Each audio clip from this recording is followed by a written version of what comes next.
Hello everyone, my name is Deepan and you are watching Deepan English. तो guys, जैसे कि आप जानते हैं अभी हम कौन सा चैप्टर कर रहे हैं। अभी हम कर रहे हैं क्लास 10th की जो इंग्लिश लिटरेचर बुक है जिसका नाम है फर्स्ट राइट, उसका सेकंड चैप्टर। और उस चैप्टर का नाम है Nelson Mandela long walk to freedom. क्या नाम है guys? Nelson Mandela long walk to freedom. और ये जो चैप्टर है इसका कुछ पोर्शन मैंने कंप्लीट कर दिया है, पार्ट 1, पार्ट 2, पार्ट 3 में। ठीक है, और आज का जो पार्ट 4 है उसको हम शुरू करेंगे वहां से जहां से हमने पार्ट 3 में छोड़ा था। मतलब इस स्टोरी को, इस चैप्टर को हम कंटिन्यू करेंगे वहां से जहां से हमने पार्ट 3 में छोड़ा था। और इसी के साथ साथ आप देखिए कि कैसे आप अपनी इंग्लिश को भी इंप्रूव कर पाएंगे, क्योंकि मैं हर चैप्टर के साथ, हर पैसेज के साथ मैं आपको कुछ वर्ड्स, कुछ मीनिंग्स भी एक्सप्लेन करूंगा जिससे आप उन वर्ड्स को सीख सको और अपनी डेली लाइफ में यूज कर सको। ठीक है, समझ में आ गया? तो चलिए गाइस, शुरू करते हैं पार्ट 4 किसका? Nelson Mandela long walk to freedom का। चलिए चलिए गाइस, अब समझते हैं। The policy of apartheid created a deep and lasting wound in my country and my people. इस लाइन का मतलब है, जो अपेटाइट जो सिस्टम था, जो अपेटाइट की जो पॉलिसी थी, अपेटाइट क्या था कि लोगों को अलग अलग ग्रुप में डाल देना। किस चीज को देख के? उनके रेस, एथनिसिटी और रिलीजन को देख के लोगों को सेपरेट कर देना। उनके रेस, रिलीजन और किसको देख के? रेस, रिलीजन और एथनिसिटी को देख के उसको हम क्या बोलते हैं? अपेटाइट। ठीक है, तो ये जो अपेटाइट जो पॉलिसी थी इसने बहुत ही गहरा, डीप मतलब गहरा, और बहुत ही लंबा घाव कर दिया था हमारे देश पर। बहुत ही लंबा घाव दे दिया था हमारे देश पर और मेरे लोगों पर। All of us will spend many years. अब इस घाव से निकलने के लिए, इस एपेटाइट की पॉलिसी से निकलने के लिए बहुत ज्यादा समय लग सकता है। ठीक है, ज्यादा ईयर्स भी लग सकते हैं या जनरेशन भी लग सकती है इस घाव से निकलने के लिए। Recovering from that profound hurt, क्योंकि ये जो घाव था, क्योंकि ये जो सिस्टम था, इसने लोगों को बहुत ज्यादा हर्ट कर दिया था। फिजिकली नहीं, मेंटली, सोशली बहुत ही अलग तरीके से हर्ट कर दिया था लोगों को इस अपेटाइट की पॉलिसी से। But the decade of operation and brutality had another unintended effect. But ये जो डिकेड था, बट जो दशक था अत्याचार का और क्रूरता का, इसमें से एक अलग ही एक इफेक्ट आया, इसमें से एक अलग ही आउटकम निकला, एक अलग ही रिजल्ट निकला जो बिल्कुल अनएक्सपेक्टेड था। That was that it produce the Oliver Tambos, the Walter Sisulus, the chief Luthulis, the Yusuf Dadoos, the Bram Fischers, the Robert Sobukwes of our time. मतलब इस दशक में जो अत्याचार और क्रूरता हुई थी, इसका एक अलग ही रिजल्ट निकला, इसका एक अलग ही आउटकम निकला जो बहुत ही अलग था। और उसमें से हमारे कुछ बहुत ही फेमस फ्रीडम फाइटर निकले जिनका नाम है Oliver Tambos, the Walter Sisulus, the chief Luthulis, the Yusuf Dadoos, the Bram Fischers, Robert Sobukwes. ये हमारे फ्रीडम फाइटर निकले इस अत्याचार और इस क्रूरता से। ठीक है, समझ में आ गया? Man of such extraordinary courage, wisdom and generosity. और ये लोग जो मैन थे, इनमें असाधारण साहस था। ठीक है, विजडम मतलब बुद्धिमता थी, मतलब इनमें बहुत ज्यादा बुद्धि थी, इनमें बहुत ज्यादा नॉलेज थी। जेनरोसिटी मतलब उदारता, मतलब ये बहुत ही अच्छे लोग थे। दैट देयर लाइक में नेवर बी नोन अगेन, कि इनके जैसा शायद आगे हमें कोई मिले या इनके जैसा आगे हमें कोई समझ में आए। ठीक है, समझ में आ गया? अब गाइस एक बार फिर से इसको देखते हैं और इसमें से जो कुछ वर्ड्स हैं वो हम समझते हैं। एपेटाइट का मतलब होता है कि लोगों को सेपरेट कर देना अलग अलग ग्रुप में। किसको देख के? उनकी रेस, एथनिसिटी और रिलीजन को देख के। कि जो एपेटाइट जो सिस्टम था, इसमें व्हाइट लोग और जो ब्लैक लोग थे ये अलग हो गए थे रेस को देख के और कलर को देख के। ठीक है, वुंड मतलब घाव, लास्टिंग मतलब लंबा, डीप मतलब गहरा। ठीक है, और ऑपरेशन मतलब अत्याचार, ब्रूटैलिटी मतलब क्रूरता। ठीक है, अनइंटेंडेड इफेक्ट मतलब ऐसा रिजल्ट, ऐसा आउटकम जो आपने एक्सपेक्ट ना करा हो। ठीक है, और man of such extraordinary courage, extraordinary courage का मतलब होता है असाधारण साहस। विजडम मतलब नॉलेज, ठीक है। जेनरोसिटी मतलब उदारता, कितने आप जेनरस पर्सन हो, कितने आप अच्छे इंसान हो। दैट देयर लाइक में नेवर बी नोन अगेन, कि ऐसे लोग हमें आगे शायद मिले ही नहीं, या ऐसे लोग शायद ही हमें कभी मिले। ठीक है, समझ में आ गया? बिल्कुल अच्छे तरीके से। चलिए गाइस अब आगे बढ़ते हैं। Are you someone who wants to learn digital marketing? So you have come on the right place. So guys, ये है D Media Company where they teach digital marketing course, जिसमें आपको सिखाया जाएगा SMO, SEO, affiliate marketing, Google Ads, Instagram marketing and Facebook marketing। और ये सारी चीजें आपको सिखाई जाएंगी लाइव प्रोजेक्ट से। और इस कोर्स के साथ आपको पेड इंटर्नशिप भी दी जाएगी which will help you for your future. और यही नहीं, कोर्स के खत्म होने के बाद जॉब एश्योरेंस भी रहेगी। So guys, what you are waiting for? Just grab this opportunity and make your future bright. चलिए गाइस अब आगे देखते हैं। Perhaps it requires such depth of operation to create such heights of characters। अब यहाँ पे क्या कहा जा रहा है? यहाँ पे कहा जा रहा है परहैप्स मतलब शायद, इट रिक्वायर्स इसकी आवश्यकता है, परहैप्स शायद इसकी आवश्यकता है, सच डेप्थ ऑफ ऑपरेशन जितना ज्यादा हार्डशिप होगी, जितनी ज्यादा सफरिंग होगी, जितना ज्यादा अत्याचार होगा, उससे क्या होता है? To create such heights of characters, उससे क्या होता है? बड़े बड़े कैरेक्टर वाले लोग निकल के बाहर आते हैं।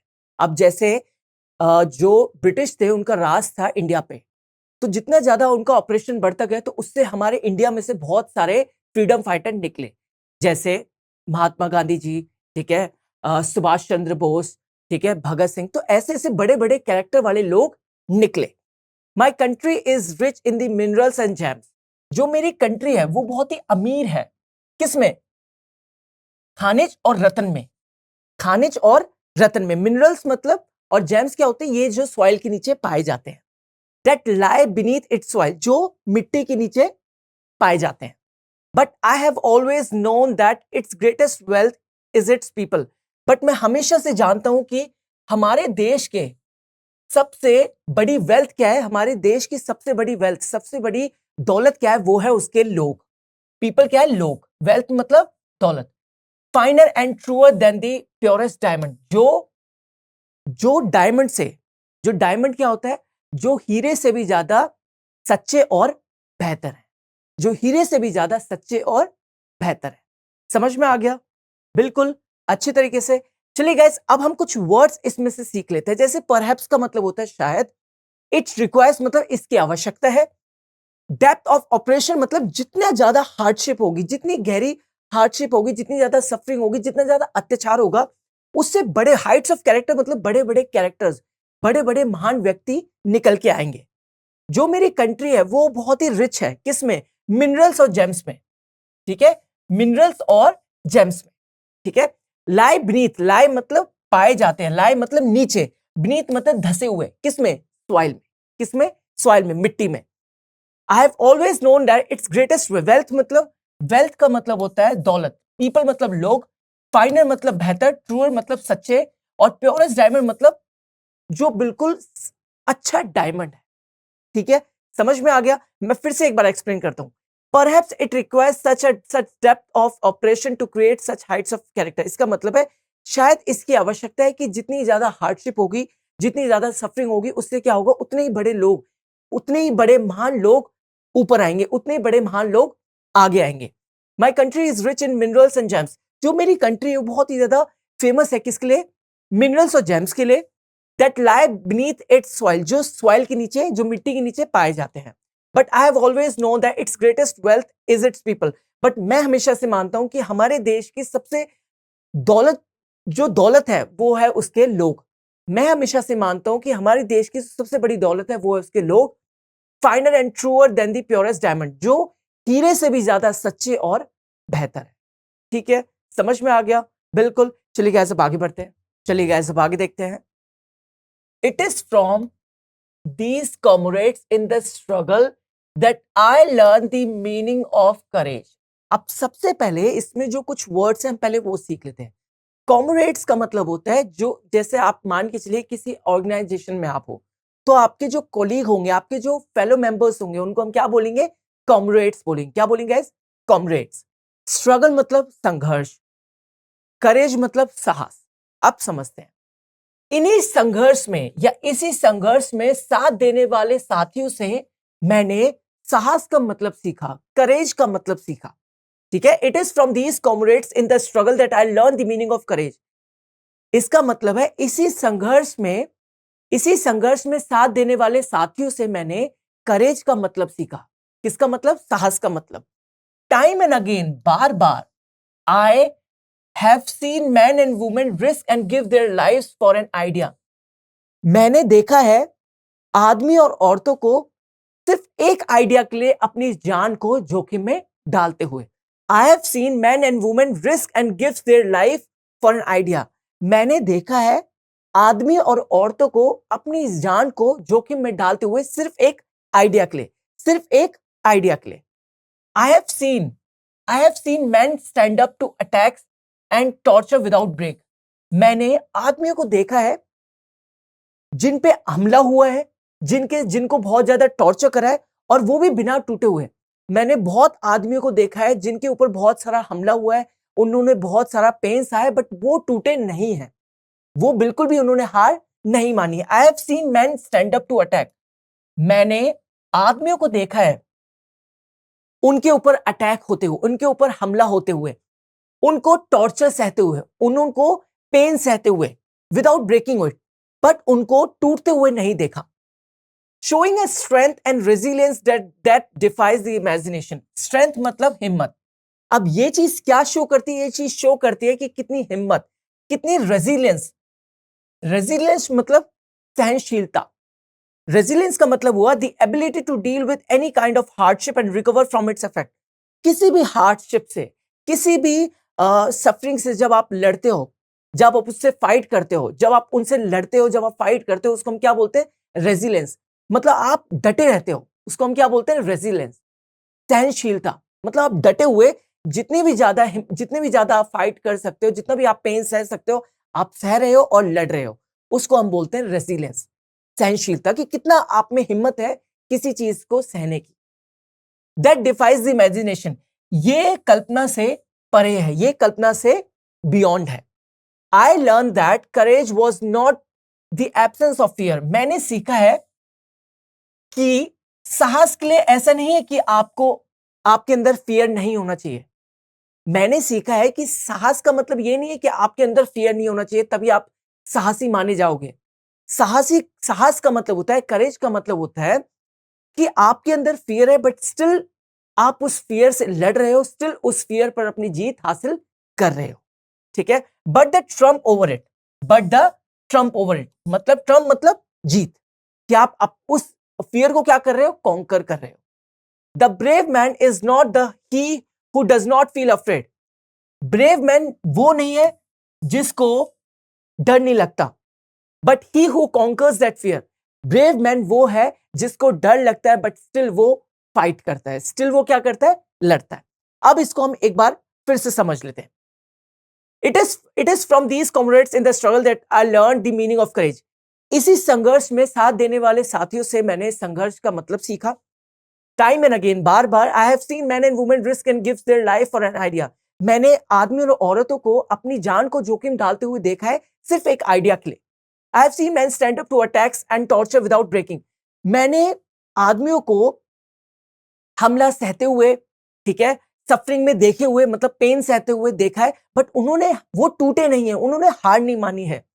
शोइंग अ स्ट्रेंथ, ये उनकी हिम्मत और उनकी सहनशीलता को दर्शाता है। रेजिलियंस मतलब सहनशीलता, स्ट्रेंथ मतलब पावर, हिम्मत। डिफाइज मतलब refuse to obey. The imagination, ये क्या है? कि कल्पना से परे है। आई लर्न दैट करेज, मैंने सीखा है जो करेज है उसका मतलब ये नहीं है कि आपके अंदर फियर नहीं होना चाहिए तभी आप करेजियस इंसान बनोगे। इसका मतलब ये है कि आपके अंदर करेज तब माना जाता है कि आपको फियर भी है, बट स्टिल आप उस फियर से लड़ रहे हो। ठीक है, the brave man is not he who does not feel afraid. Brave man, जो साहसी इंसान, जो निडर इंसान, वो नहीं है जिसको डर नहीं लगता। साहसी इंसान वो है जिसको डर लगे, बट स्टिल वो उस फियर से ओवरकम कर सके, उस फियर से लड़ सके। ठीक है, समझ में आ गया? अब कुछ वर्ड्स देख लेते हैं। कॉमरेड्स का मतलब होता है जो ऑर्गेनाइजेशन में जो आपके कॉलीग और फेलो होते हैं उनको हम बोलते हैं कॉमरेड्स। ठीक है, स्ट्रगल मतलब संघर्ष, करेज मतलब साहस, टाइम एंड अगेन का मतलब बार बार, मैन मतलब आदमी, वुमेन मतलब औरत, रिस्क मतलब जोखिम, ठीक है, और लाइफ मतलब जिंदगी, और अटैक मतलब हमला, टॉर्चर मतलब सफरिंग, ठीक है, और स्ट्रेंथ मतलब पावर, हिम्मत, रेजिलियंस मतलब सहनशीलता, इमेजिनेशन मतलब कल्पना, लर्न मतलब सीखा, करेज मतलब साहस, फियर मतलब डर, ट्रम्प मतलब ट्राइम्फ मतलब जीत, ठीक है, ब्रेव मतलब निडर, ब्रेव मैन मतलब निडर व्यक्ति, ठीक है, अफ्रेड मतलब डर, ठीक है, कॉन्कर मतलब जीत हासिल करना, दैट फियर, फियर के ऊपर, ठीक है, समझ में आ गया, बिल्कुल अच्छे तरीके से। चलिए गाइज, यहां पे इस पार्ट के लिए सिर्फ इतना ही, आगे की जो स्टोरी वो हम कंप्लीट करेंगे नेक्स्ट पार्ट। सो गाइज, इस पार्ट के लिए सिर्फ इतना ही, आगे की जो स्टोरी है वो हम कंटिन्यू करेंगे नेक्स्ट पार्ट में। Till then bye bye, and don't forget to like, share, comment and subscribe to this channel T point English. Okay, इस चैनल पे हम सीखते हैं इंग्लिश। Bye bye guys.